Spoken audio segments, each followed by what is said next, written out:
味喎，回憶翻晒嚟。大家好，又係我婷婷啊！今日我帶大家嚟到旺角試下香港街頭嘅地道5款嘅小食啊！大家跟我嚟。大家好，嚟到旺角梗係要試肥仔小食店啦！我哋試呢一個細黃牌，有墨魚、火雞腎同埋細生腸。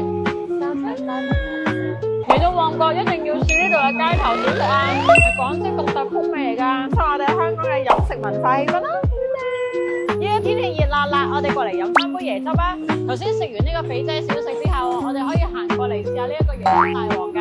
我哋可以加呢啲黑珍珠啊、小西米涼粉，佢哋全部都係即叫即炸㗎，好新鮮㗎，即叫即炸又凍冰冰，啱晒咁熱嘅天時喺街頭飲啦。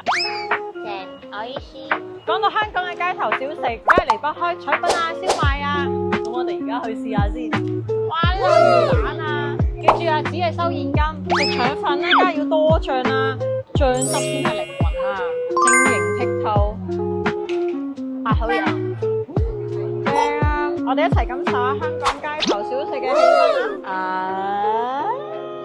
我帶大家嚟試下我嘅中學兒時回憶，成日都食嘅撈麵啦，好好味㗎！有陣時食物咧係要食回憶嘅，你知道嘛？知唔知回憶係咩味道？我而家嘅價錢，每個配菜都係5蚊，好抵食㗎！呢啲係學生價錢嚟㗎。我哋嚟一齊試下我嘅童年回憶撈麵啦，好味喎！回憶翻嚟，我哋一齊嚟試下啲中式燒餅啦。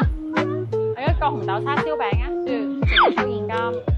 呢個懷舊又有港式風味嘅中式餅店，大家嚟到香港都可以嚟試豆沙味燒餅，咩咯？好有港式嘅情懷。大家嚟香港都可以試下呢度地道嘅港式燒餅，或者你哋又有邊一款香港嘅地道小食，想我帶你哋去試下㗎？歡迎留言話俾我聽啦！